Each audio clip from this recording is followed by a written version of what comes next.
everything in life just got better when I started boxing. I was always a small kid. All the other kids were always bigger than me. Get pushed around on the playground and getting little fights and stuff. Chuck to say, and he was like, you two think you can fight? All right then. I'd be nervous for like really little things. And boxing just gave me confidence. Walking out in front of loads of people. You get into like good habits, do you know what I mean? I felt strong. As I got more confident from boxing, now I can talk to people. Do you know, like I've got something about me. I think competing made me realise, oh, I'm actually all right at this. I had 32 fights.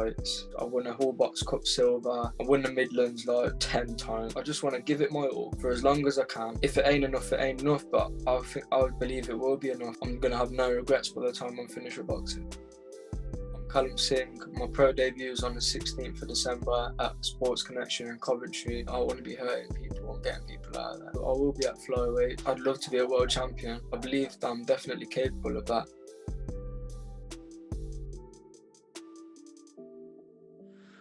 Welcome back to the KultureKast podcast. My guest today is a boxer from Coventry. He is the amateur flyweight elite Midlands champ, and now he's turning professional with his debut on December 16th.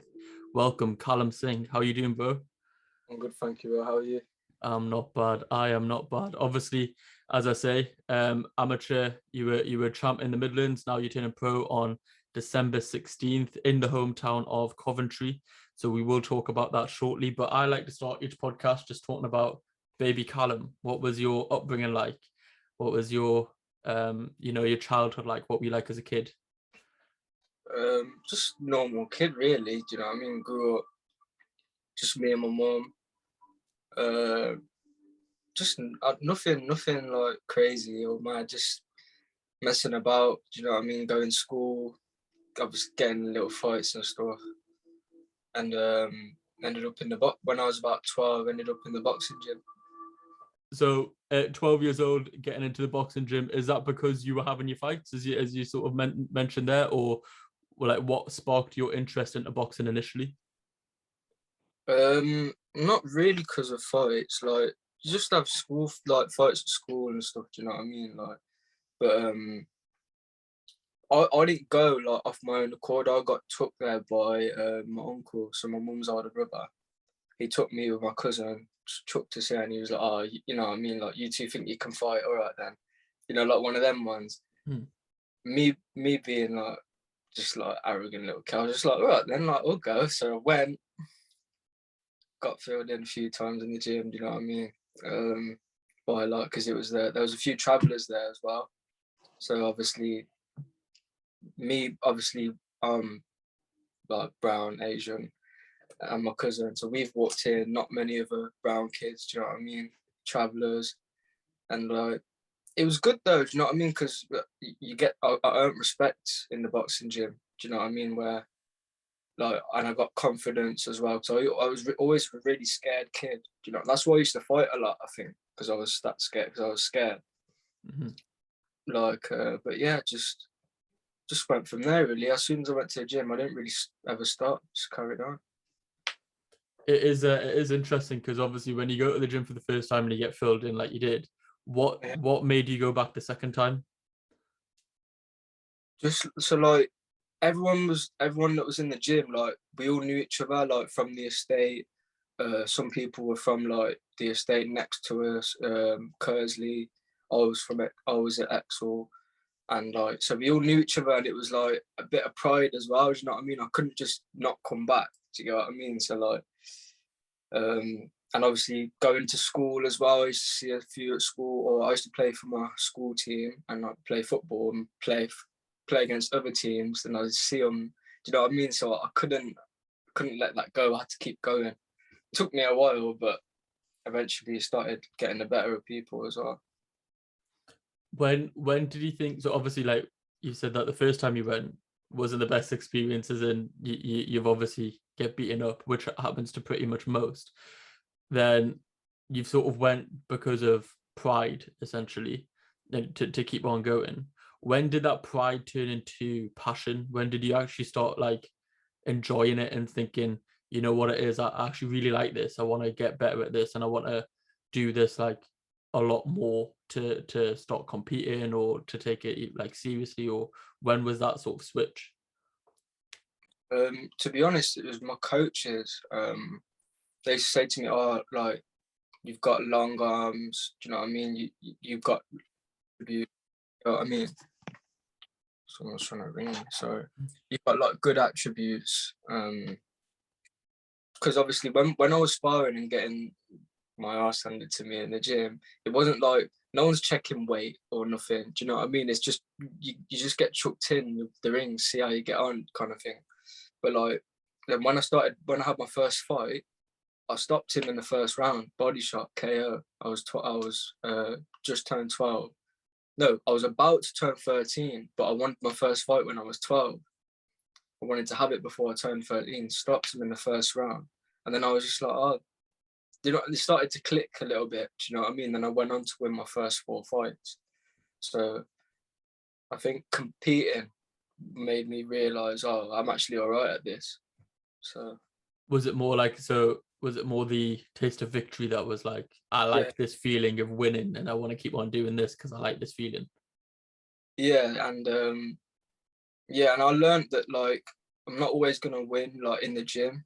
Do you know what I mean? But that's what used to make me get better. Then when I'd box, it'd kind of like show, if you get what I mean. Like if I went to the gym and just spanked everyone in the gym, I probably would have lost all my fights. To get what I mean? But yeah. put through my pace. Then when I was boxing, the kids were the same weight as me or same fights as me. Like then I was too much. No, 100%. Well, you have to have them experiences in the gym to learn as well. Like if you stick to a specific style, but you want to learn a different style, then you're probably going to get, like you say, your ass handed to you when you're learning that new style. But you need to go through that process for then it to translate in the ring and you to master it later. It's not like you're going to walk into the gym and you're going to be Floyd Mayweather on day one.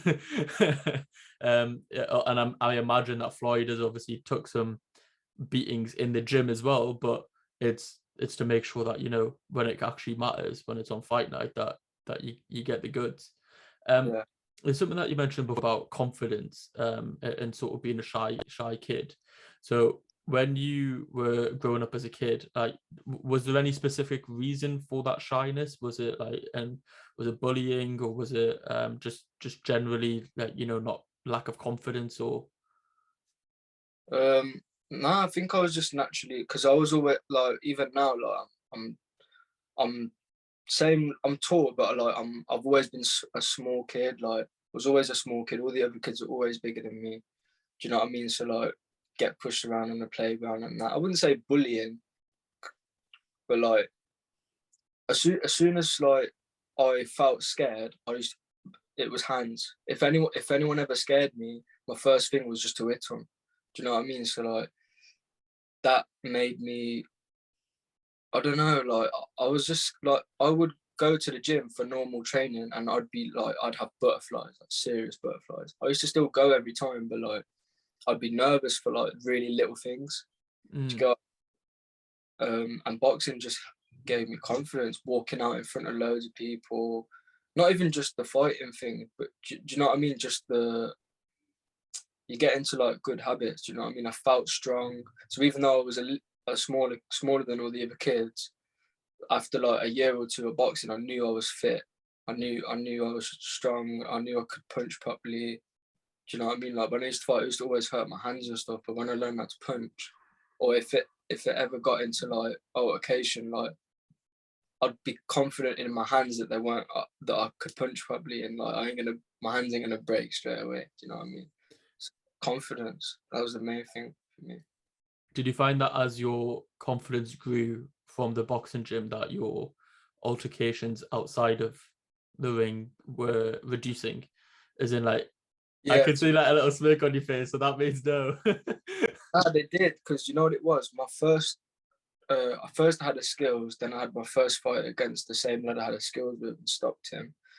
But I never told anyone I was going boxing. Like at school, I was in like year 8 or year 7, but I never said to my school friends, "Oh, I'll go to the boxing gym" or anything. But when I had my first fight, um, like there must have been some kids there that I went to school with as well that were in the crowd. So then obviously when I went to school after, then everyone was like, "Oh, we seen you fight," blah blah blah. Do you know what I mean? So but then after that, people started to like, not scared, but they're just like me more now. Do you know, like I've got something about me, like I'm not just, do you know what I mean? I got something different about me. So I started to get on with people more, do you know what I mean? And it, to be fair, after, slowly, and because I was confident as well, I could have a conversation now with people, whereas before I'd just not say anything. Do you know, like I'd just be quiet. But like now I'm confident, and I've got something to talk about with people, and now like some of my friends are now coming to the gym as well. Do you know what I mean? Like life just got better. Like everything in life just got better when I started boxing.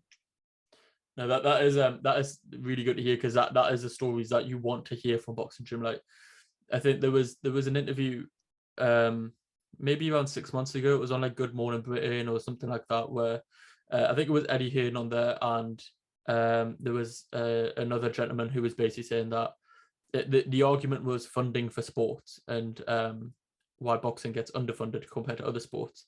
And obviously Eddie Hearn, being one of the biggest promoters of boxing, his argument is that boxing saves more lives or improves more lives than it hinders or takes away. And your story is basically one of them. Is like you went into a gym of like a shy kid, and you went into the gym, your confidence levels have grew, your disciplines grew, you know, you're able to chat to more people, and you're, like you say, your life just got better after going to the boxing gym. So that is sort of the importance of you know, combat sports or any sport in general. But I think that combat sports, as in like boxing, when you have that ability of being able to handle yourself, you have that confidence that you don't have to hit somebody because you know that you can handle yourself if it comes to that stage. But until then, like, you know that somebody's not going to hurt you.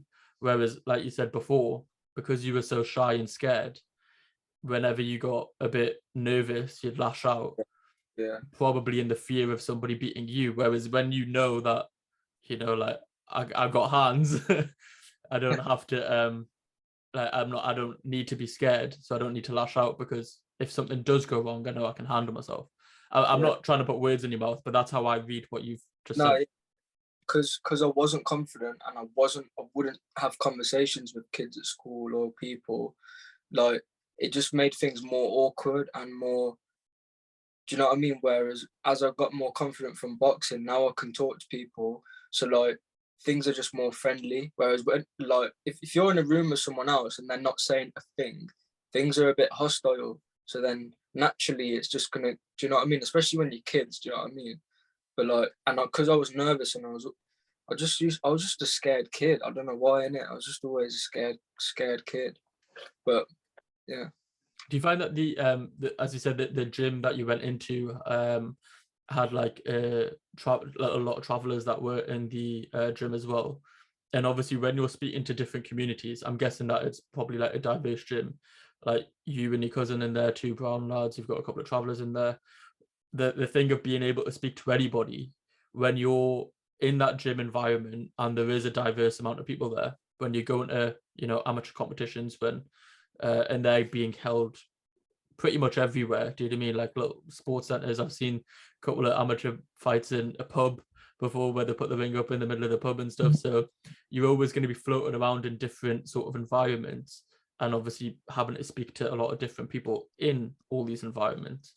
Do you think that also helps your ability to be able to speak to, you know, like you say, instead of having that hostile environment as a kid, you're able to just break the ice with anybody because you're so used to being around that many different types of people? Yeah, that's it. And I think boxing, like, there could be someone who's like from Mars, but he boxes, so we can have a conversation. Do you know what I mean? Or so it's just like you've just got something in common. So it doesn't matter who that person is. You both box. You both come to the boxing gym. So you got something in common. Do you know what I mean? And like, say like most of the time, say even now, like when I walk into someone else's gym, obviously I'll say hello and that, but really there won't be much conversation. But then after we've sparred, and do you know what I mean, then they're seeing how you fight, or you know what I mean, you've had a good tear up. Then after, there's so much respect, and like then you have a proper good chat after. Whereas before, it's like we don't. Oh, I don't really, it's natural, do you know what I mean? Everyone's the same. It's like, oh, I don't really know this person. But then after that, you share the ring, you know what I mean? You have a little tear up. And then after, you like, you got respect for each other now, do you know what I mean? I've hit him, he's hit me. Do you get what I mean? So it's like, it's all love. 100%. You know that both of you are living that life as well. Like there's that, you know, hard work that's went into it. And I think that's also always recognized. Like when two people have a fight, especially like at the highest level, but even at the lowest level, like at the highest level of 8-week training camps or something for like that, yeah, it could be a complete grudge match, but they're going to shake hands at the end of the day because you know that that other person has just basically ruined his body for the last 8 weeks to have a tear up, and you've done the same. And because you know how much work you've put in and they've tested you, you're assuming that they've put the same amount of work in, so that there's always going to be that natural sort of respect level. Yeah, it's so pure. Like two people, but we both kind of disagree on something. I think I'm better, he thinks he's better. Let's sort it out and we can be friends after, do you know what I mean? So that's why I love boxing, because what's not to like? Like it's just sick. It's good. 100%. I think like sports and fitness and things can always have a lot of parallels in life as well, and that's one of them. Is you don't always have to agree with everything that somebody says to get along with them, like Yeah, especially nowadays on like social media, where if you don't believe in this then you are cancelled, or you know, if you can only be part of this gang if you have these views specifically, whereas like you can, you know, have a couple of these views from this group and a couple of views from that group and a couple of like here and there, and like you said, you don't have to agree with everything. You can be friends afterwards, and instead of having a tear up, because not everybody's boxes, but you can have a conversation about it. And it's like I say, there's so many parallels for life in sports, but I think boxing, because it's the oldest sort of sport in the world of fighting and two people just, you know, having a scrap and seeing who comes out on top, is probably the most instinctive thing for humans to do as animals, basically, is that, do you know what I mean? And yeah. that it's always going to be the best, well, in my opinion. When you're obviously you're getting better at the gym, and your coaches, I'm guessing your coaches are the ones who say let's have a fight, and then you're 12 years old, you get that first knockout and you go on a little run. When's the point when, you know, you start winning these titles? Like, what was your amateur record as a whole, and what were your accolades? Here's your time to show off. My amateur record wasn't that good, to be honest. And if I'm honest, like most of the time, because you got to remember, I was an amateur from the age of 12 to 18. Do you know what I mean? So like when I'm a kid, I'm training 3 times a week, maybe 4 times, and I win my first 4, and then I lost my 5th fight in the Midlands final. Harsh loss, to be fair. Against the local lad as well. That killed me, because like, do you know what I mean? You're going into school and you're like, oh, do you know what I mean? Like, oh, how did you and so-and-so's fight go? And you're like, oh, I lost. But people that don't know boxing, they're like, oh, you lost. But it's like, no, I lost on a split, should have won. They don't get how amateur boxing works, do you know what I mean? And my style, like, I was always on the back foot. I could have been boxing someone's head off, but I was on the back foot, so I'd lose on a split. Do you know what I mean? So like, a few decisions went that way. I had 32 fights. I won like 14. Do you know what I mean? So not even 50-50 record. I won a few things. I won a Hall Box Cup silver. I won the Midlands like 10 times. I won the Midlands loads of times. A lot of them was from like, I'd only box once for it because there'd be no one in my category or whatever. Do you know what I mean? Got the Midlands vests, got the Midlands belt.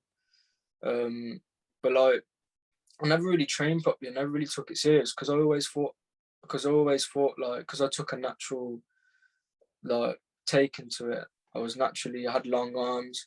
Do you know what I mean? I used to box on the back foot, and like my coach used to always tell me I was good. So I never really trained properly. I never thought I needed to do more. Do you know what I mean? But never lived the life really. Obviously, when you're 16, 17, I was doing other things. I still boxing. I always boxed, whether I was fit or unfit. I always boxed. I never said, "Oh no, I'm not fighting so and so. I'm not fighting so and so." Anyone I was matched, I boxed. I never pulled out of a fight ever. You know what I mean?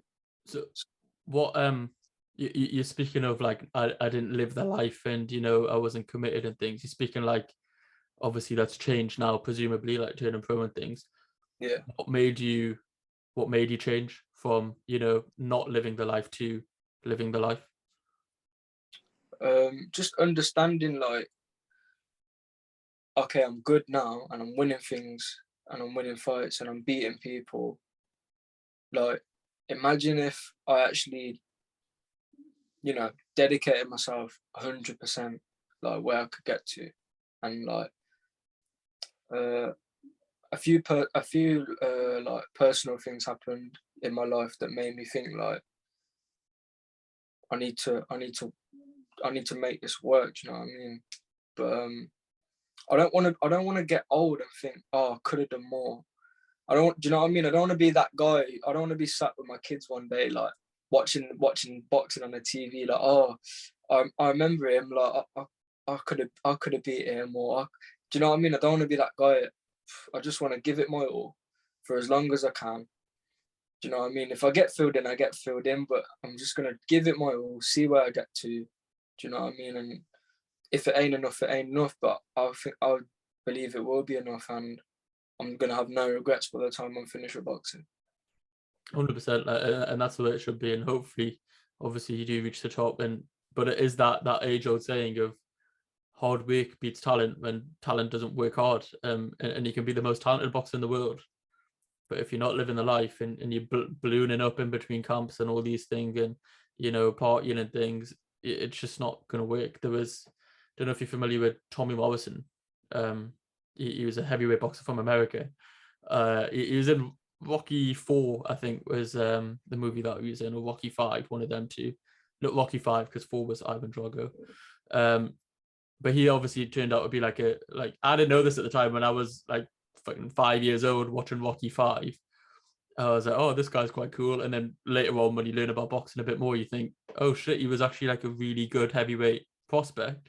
He actually reached world level, but he just liked to party and he liked women a bit too much. Do you know what I mean? And then his story didn't end as as well as it started. And you don't ever want to be. You don't want your start of your career to be the highlight. You always want you always want to have a peak, and that peak should be towards the latter end of your career. But he's a brilliant example of, you know, hard work beats talent when talent doesn't work hard. But no, that is, I think the quicker that you have that sort of, you know, epiphany, the better it is. And you haven't even got your professional career started yet, so it's almost like a clean slate, and being dedicated and moving forward that way. Speaking of, obviously, like the Rocky movies for me were a big inspiration of me getting into boxing. Before your uncle took you and your cousin to the boxing gym, did you have anyone that you had in mind? Were you ever interested in boxing beforehand? Did you know of it? Not really. I knew of like your main ones like Tyson, Ali, but I never watched boxing. Do you know what I mean? I just used to fight, but I was only a kid then. You know what I mean? So like, I wanted to be a footballer because I was 12 years old when I walked in a gym. But I'm a kid. I'm like a kid. Do you know what I mean? So I was just a kid. I don't know. You know what I mean? I didn't really know about, but even when I started boxing, I wouldn't say I had a proper liking to boxing until I was a bit older, because I was just like doing it. I'd watch fights, but I'd get bored. Do you know what I mean? Like, you couldn't, when I was 13, 14, you couldn't tell me to sit for a 12-round fight. I'd be jumping around the room like bored. Like, do you know what I mean? I didn't even understand it really. Like, I remember like giving people counts and stuff, and like I'd be stood there like, what do I do now? Like, is the fight over? Like, I didn't even understand really the rules properly. Like, I didn't understand that this fight I'm in championships, this fight's a club show. until I was like 16, like 15, 16. Like when I was a kid, I just used to turn up and box. I just didn't know nothing else. When you did start like learning about a bit more about it, was there any particular fighters that you had a likening to, maybe that you thought you had a similar style to, or anyone who you thought like, oh, I want to sort of be like him?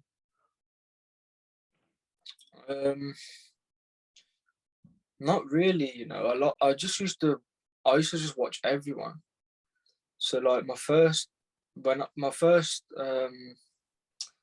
like proper fight that I watched, I think was probably AJ and Klitschko, like late. Do you know what I mean? Like Yeah. not even that long ago. Like, and I remember being around my pal's house, and we was all watching it.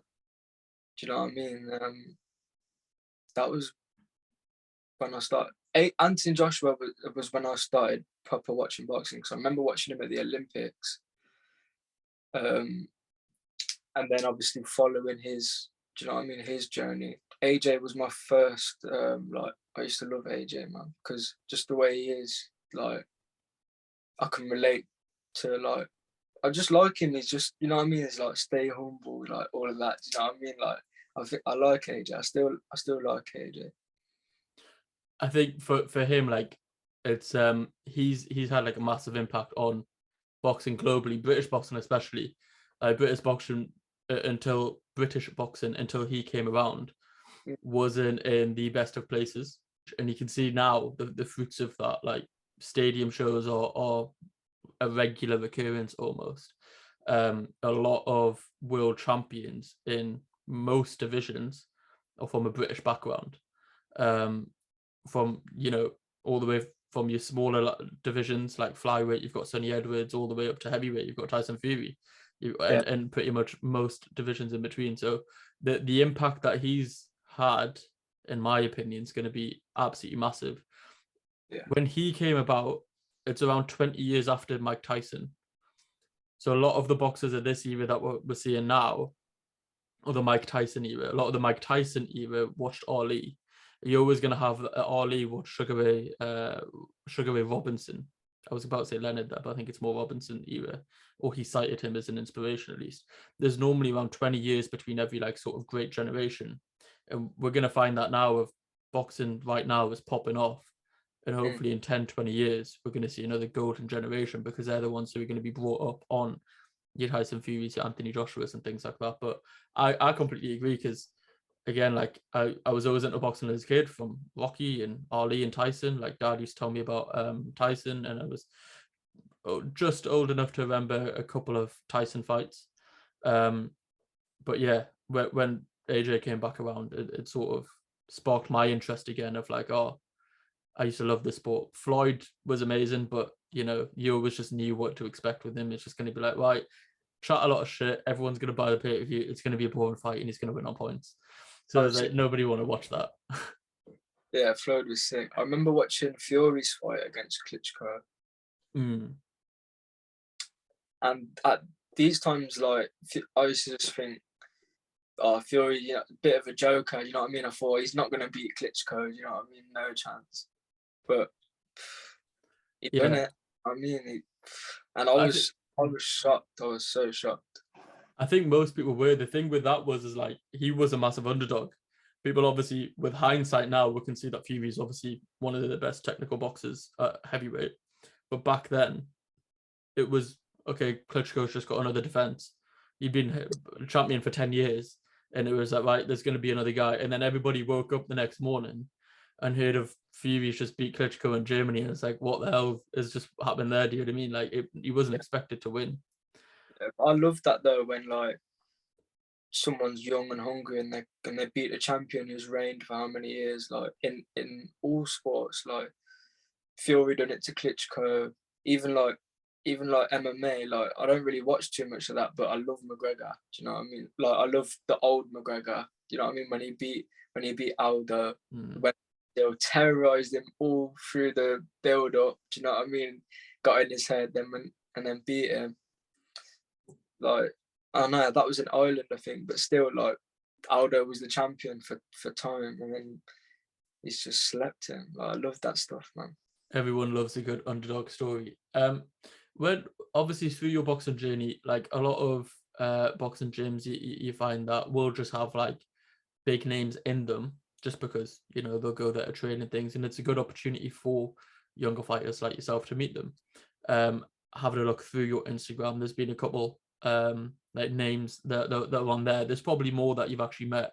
Like I've seen O'Hara Davis, Chevon Clark, Peter Fury was on there as well.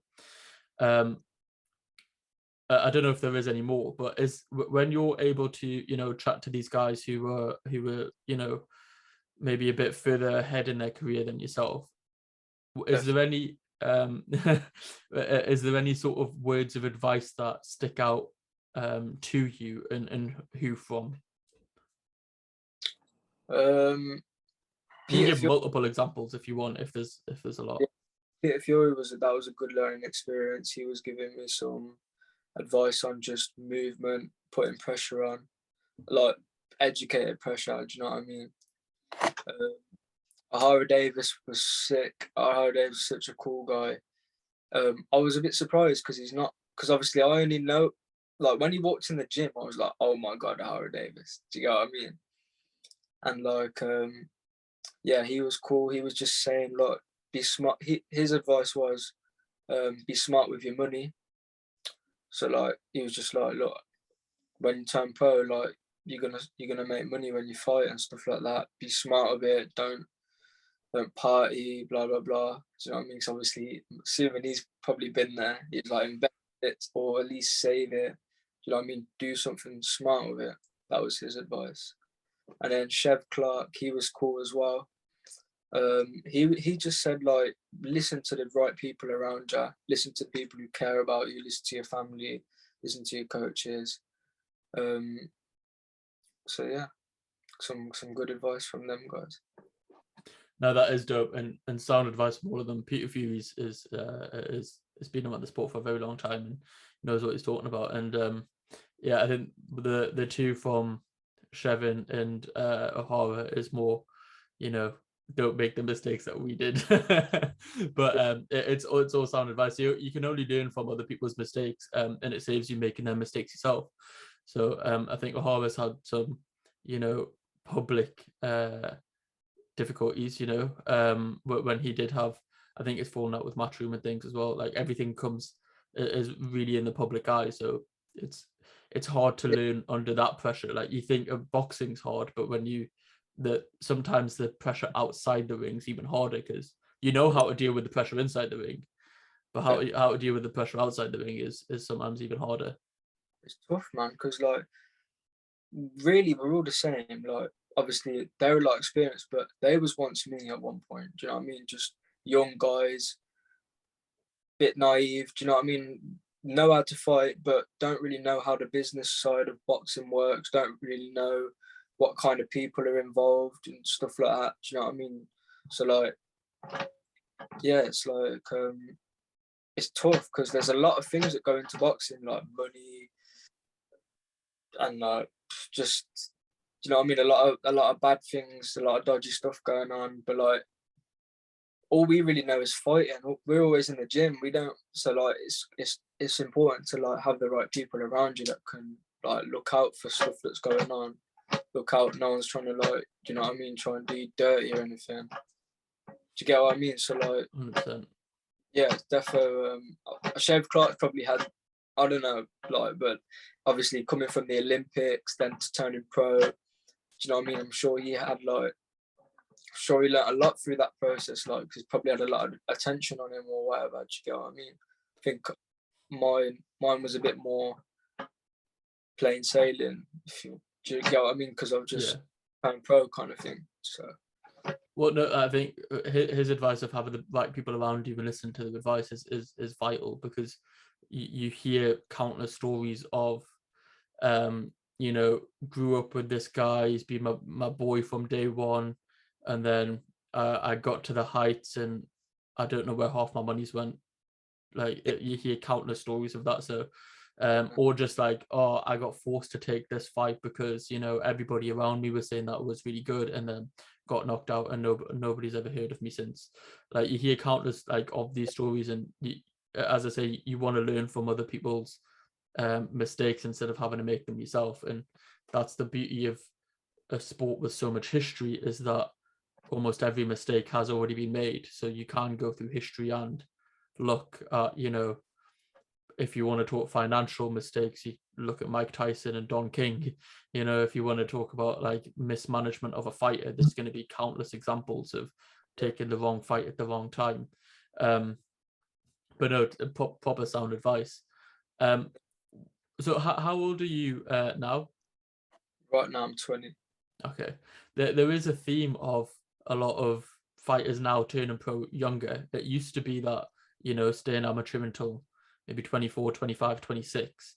I mean, like even Joe Joyce is like 30, I don't know, 33, 35 or something now, and he's only turned pro recently, but because they stay in the amateur system like for a very long time.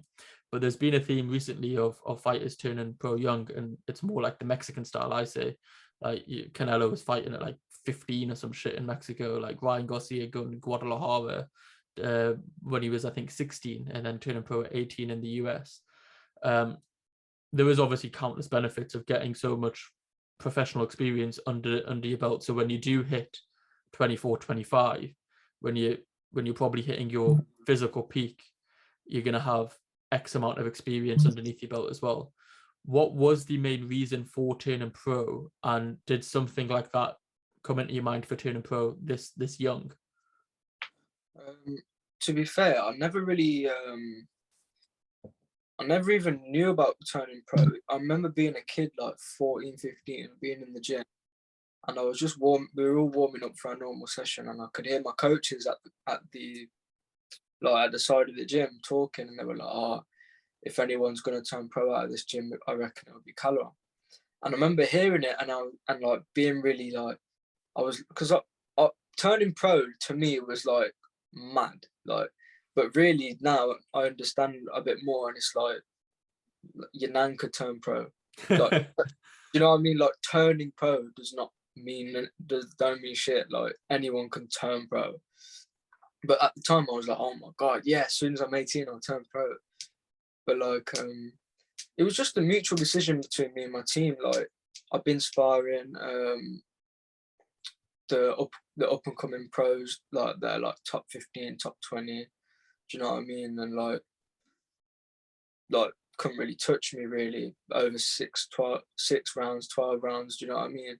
So like it just opened my eyes a bit. Like really, I'm not going to get on GB. I'm not at this point. I'm not going to get on the Olympics because they've got, do you know what I mean? They've got their A team, B team, reserve. Like, do you get what I mean? So I'm 20. I thought, why not? I've had 32 fights. So yeah, why not? Yeah, no, it makes complete sense. As I say, like if you're not ingrained in that amateur system, the US has something similar as well, sort of similar to here. If you're not in that amateur system from a really young age, and you're not ingrained in there, then it is hard for you to, you know, make the Olympic team or the GB team and things like that. Like And if you're not playing like top level football by the time you're 8, 9 years old, you ain't gonna play in the Premier League really. Do you know? I think boxing and football in that aspect are probably very different, because although yes, like there are stories of Jamie Vardy, for example, coming through the lower leagues and making it up like quite late in his career, Yeah. it is more often the case that you have to be in football from a fairly young age. Yeah. Whereas some people can turn into boxing later in life because, you know, they might just be heavy-handed, a good scrapper Yeah. generally, and then got into a gym. But with the GB stuff, like you do need to be. Oh yes, yeah. Sorry, yeah. For the GB squad, yeah, I completely agree. You have to be ingrained in that system from a young age. But for professional boxing, I think it's like it's slightly different. Oh But yeah, I agree with you. Yeah. I think they're completely different sports, really. Yeah. It's a completely different like ball game, different type of training. Like Do you know what I mean? Smaller gloves, and you men. Do you get what I mean? When you're kids, it's just like 3 rounds, tip tap.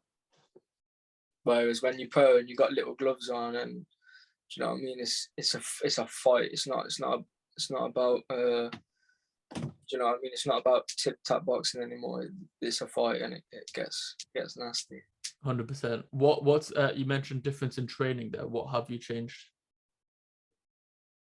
To be mainly the mindset, but training, like actual training wise, been training at least twice every day, morning and night, harder as well.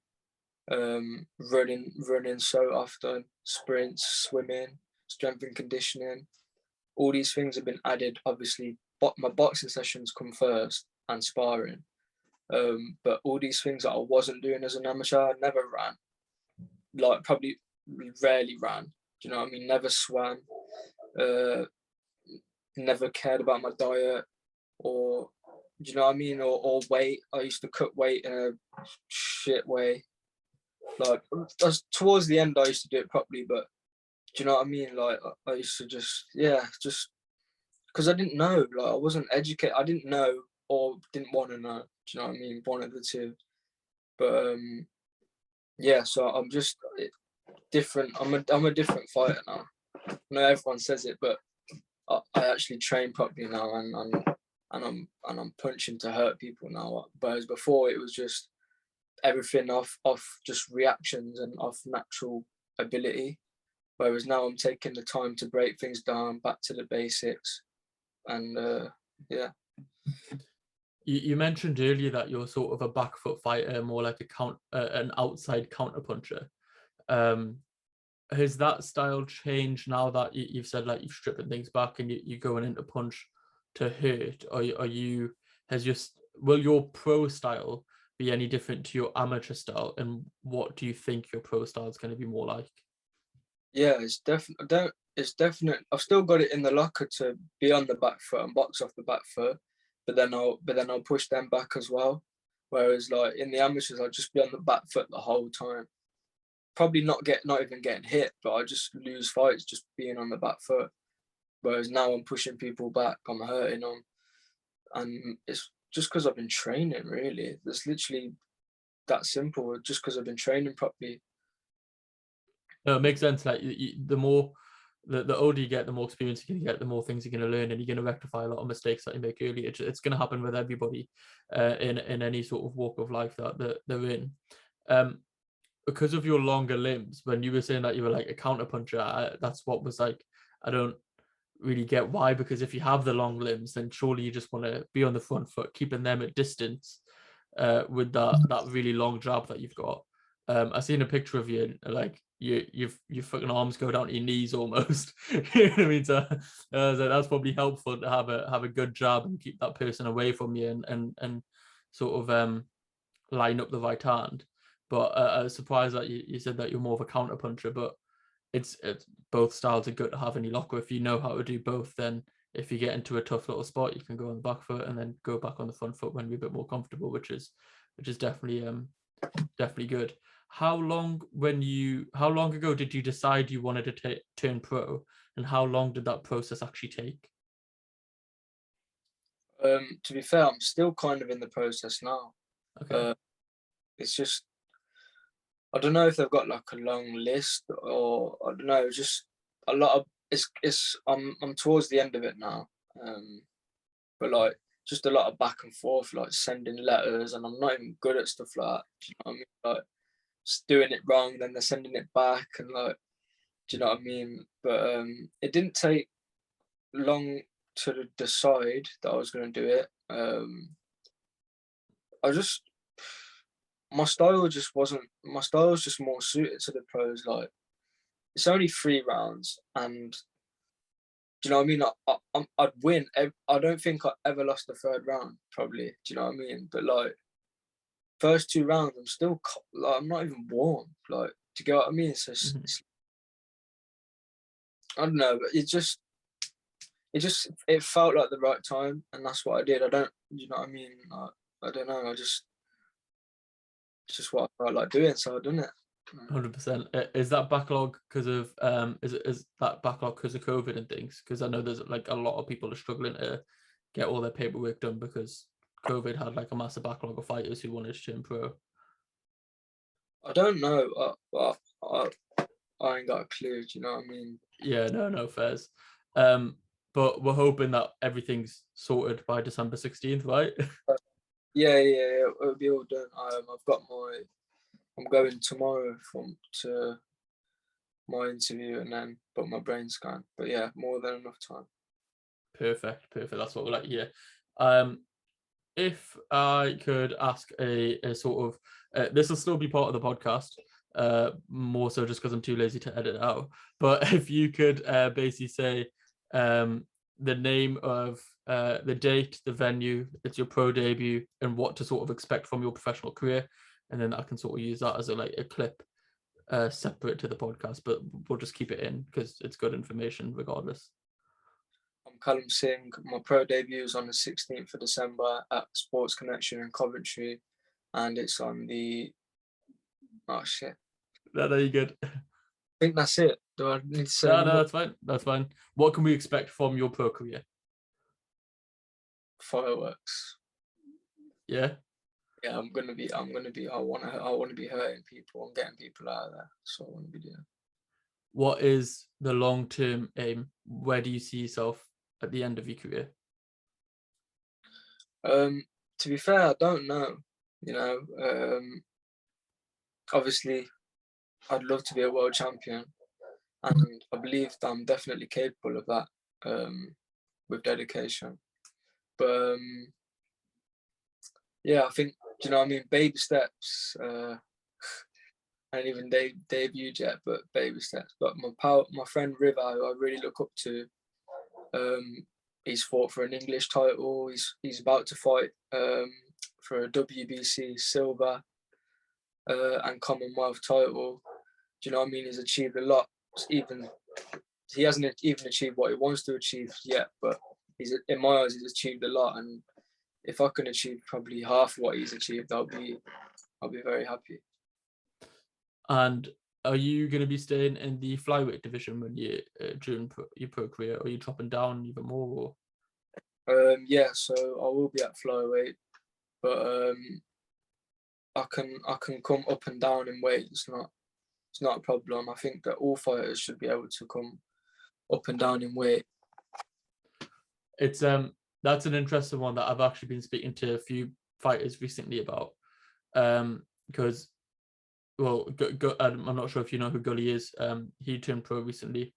Yeah. When we had that conversation, he was very much, I'm going to stick to my weight class because that's where I want to, go through the levels and get a title in there. So that's why I want to be more comfortable in that weight class. Spoke to Inder Bassi, who he's more of the thinking of, just activity. So he fights at welter or super welter. I think his next fight, by the time this goes out, he would have had that fight, but I'm pretty sure that's like in between. It's at a catchweight in between super welter and welter. So it is really interesting because some people are like very rooted to, I'm only going to fight in this weight category, and then some people are like, I can bounce around. I think the best person who's done it at the highest level has been Canelo, right? Like he's just shown that it doesn't matter what weight category you're in. If you've got a belt, I'm coming after you, essentially. Do you think, other than this either going up too many weight sizes, and I don't know if light heavy is going to be that for him, can you see anybody beating Canelo other than potentially him going up too many weight classes?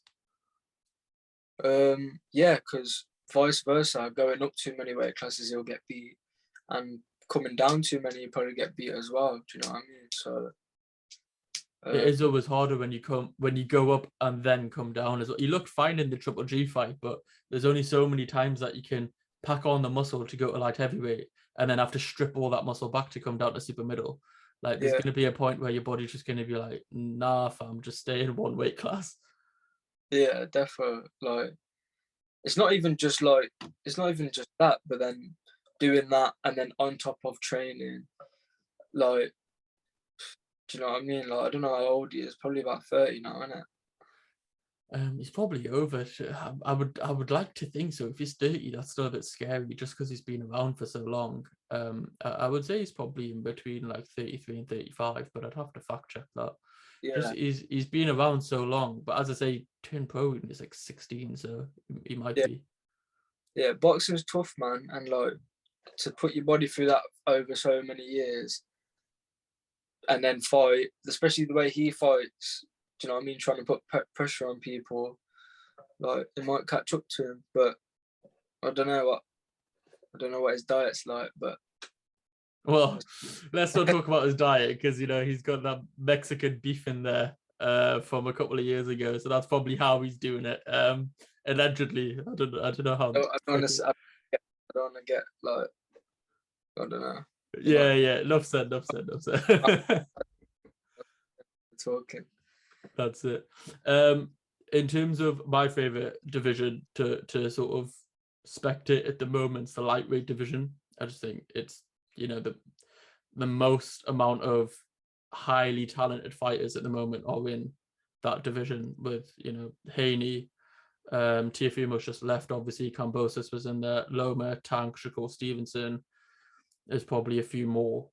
In that, I don't know how much you follow boxing outside of yourself competing. As you said, you didn't watch it too much early on when you were in boxing, but if you were to choose one of them fighters to be king of the hill, king of the division, who's your pick? I fancy Javante, but I don't know that Shakur Stevenson. I like him as well, so I don't know. I think Tank could probably knock Haney out if they fought, but we'll see. It's hard because like all these fights, I hope they get made, because like nowadays, like no one even fights each other anymore.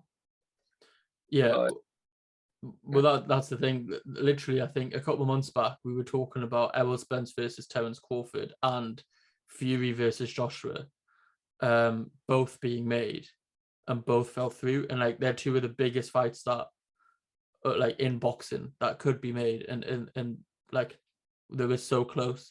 It was literally like at the same week, both of them were just like a week apart from being made, and now neither of them are happening. So it is really shit. But in that sort of heavyweight division, then, because we just touched on Fury AJ, if them two were to fight, who do you think is going to win? But I think the more like the bigger fight really is Fury versus Usyk, and who would you back out of that? So what? So Fury and AJ and Fury and Usyk, yeah. I think Fury beats Usyk easily as well, to be honest. But I think AJ could give Fury problems. I'm not even just saying that because I like AJ. Like I think he would. I think he could give AJ Fury problems. Because like his styles make fights as well. Do you know what I mean? Like just because he's beat so and so doesn't mean so and so is going to beat him. Like, do you get what I mean? Like I think they all beat each other, and Fury's obviously the favourite to beat all of them. And don't forget Wilder as well. Wilder's still there. I think Wilder. I think he'd beat Usyk. I think Wilder would beat Usyk. Yeah, it's that thing of like Wilder could knock Usyk out at any moment, but he'd lose every round fighting him. Oh yeah. Like it's unanimous that if it ever went to points, Usyk's won basically. There's not a chance that Wilder could win, but Wilder could just land that one punch that just knocks Usyk out. Yeah, literally.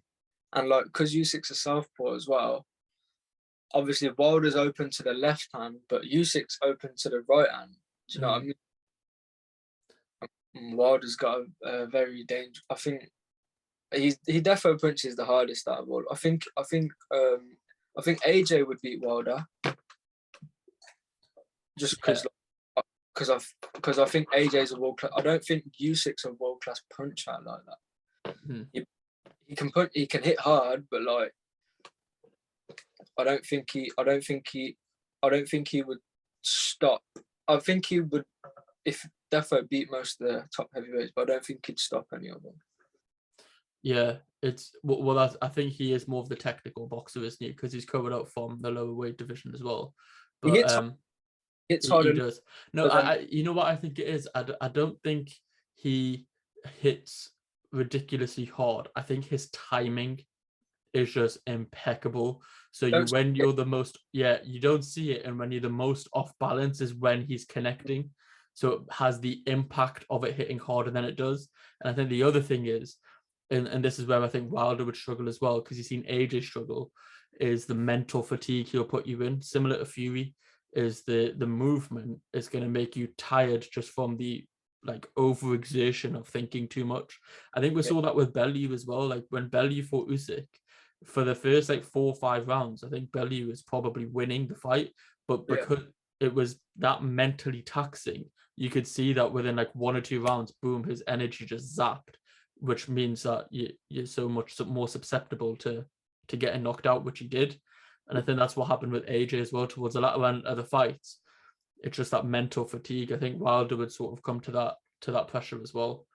But yeah, it is really interesting just to sort of like chat about, you know, these weight divisions, because as I say, these fights will probably never get made because that's the way that boxing is. But it's nice to sort of fantasize about. So as I say, I will whack your Instagram in the link in bio. As we say, December 16th, making your pro debut. And just before we wrap up, we'll do some quick fire questions.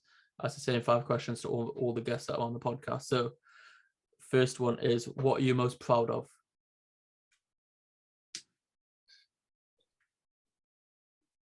I don't even know. Probably boxing, just being a boxer. What are you most looking forward to? Boxing, fighting. My debut. Sweet. What's your biggest motivation? Family. What's your definition of success? Money. How do you think your culture has affected you in your journey thus far? Not at all. Fair play, bro. Fair play. Is there anything that you want to say? Any plugs? Anyone that you want to shout out or anything before we wrap up? Don't know. Shout out Walkington Boxing Club. Been with me from day one. Shout out Blue Corner Boxing. Yeah, that's it. Yeah, big up, Gaz. He's the one who told me about you, and that's why I reached out. So he's got his ear to the ground when it comes to boxing. So he's a good person to have in your contacts. Perfect, bro. I really appreciate your time, and best of luck for the December 16th.